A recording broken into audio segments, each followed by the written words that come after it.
Concerning Socrates, the greatest of the ancient Greek philosophers, Jacob Needleman says, everything we know about him and his greatness has to do with something that took place in the form of dialogue with other people, something that took place. Well, it appears that the effect of a Socratic dialogue was to produce a cataclysmic eruption in the soul. That's the something that took place, an inner explosion of some kind, an inner upheaval that by its nature, says Needleman, is the experience of what he calls a specific sort of suffering. Well, that suffering specifically seems to be about questioning yourself as you never have before. It's actually even more deeply to find yourself in a state of self-interrogation. Through a Socratic dialogue, a true dialogue, your very being is in question. Now, when I think of the Socratic effect, which is the creation of this specific sort of suffering, I look back to a dialogue with a very great teacher a long time ago. The dialogue occurred in a yoga intensive where 12 of us were studying the sacred texts of India. I don't exactly recall the content of the dialogue, but I well remember its effect. I tried to say something to my teacher and couldn't. I think I was trying to counter her with some belief of mine. I think I was wanting to assert some well-rehearsed talking point of some kind, probably some insight that I had used over the years, perhaps to impress people with something I thought I'd understood.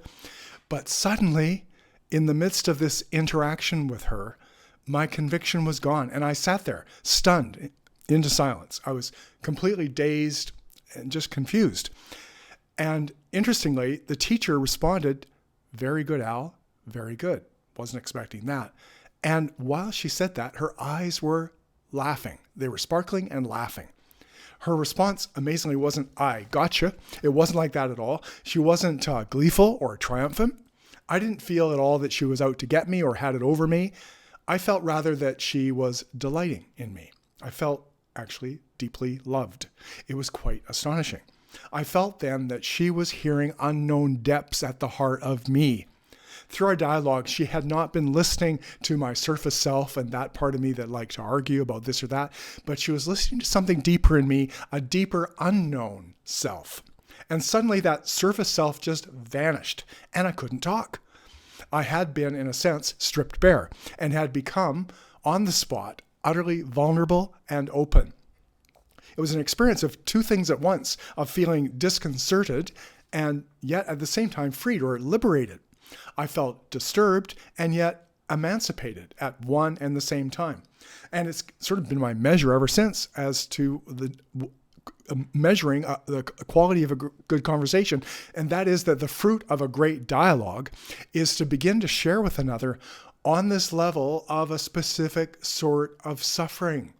And I've therefore come to understand that the specific sort of suffering affected by Socrates is actually the absolute prerequisite for breakthroughs in understanding. Like, you've got to go to that place within of that deep self-questioning. It's likewise the necessary prelude to deep spiritual experience. Like, it's not going to happen. It's going to be shallow unless you can't bypass this deep level of self-questioning. Now, over the years, I've long observed that fundamentalists of all kinds, of all stripes, shapes, and sizes, and that's whether they're, I don't mean just religious, but humanistic or secular, they can be even worse, they never feel this kind of suffering. They never struggle in this way. In fact, the last thing on earth that they probably want to feel is the kind of spiritual convulsions and seizures that come about because of the Socratic effect. So that's why, because they don't want to go there, they build these fundamentalist fortresses to make sure they never do. For if ever they were to allow themselves to feel this quality of inner suffering, this deep, deep questioning, to be put into a state of self-interrogation, they'd have to surrender their surface certainties, that is, perhaps their various idolatries and their various ideologies, and would then be left in unknown territory, frightened and alone.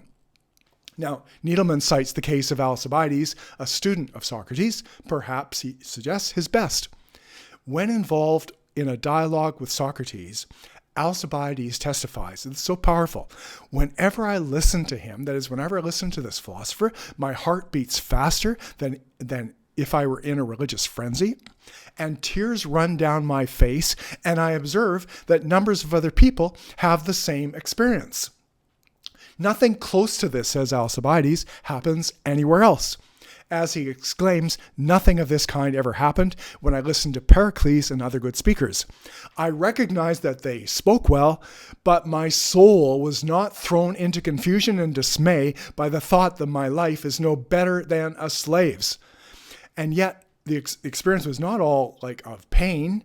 There was also joy. Again, this mix of things that happens in a true dialogue.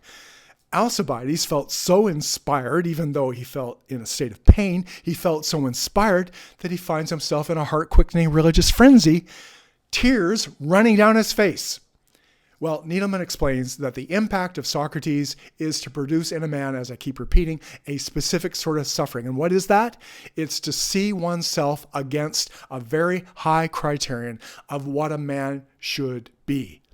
So the effect of Socrates is, like I'm saying, to examine your life as you never have before, to be put into this deep state of self-interrogation.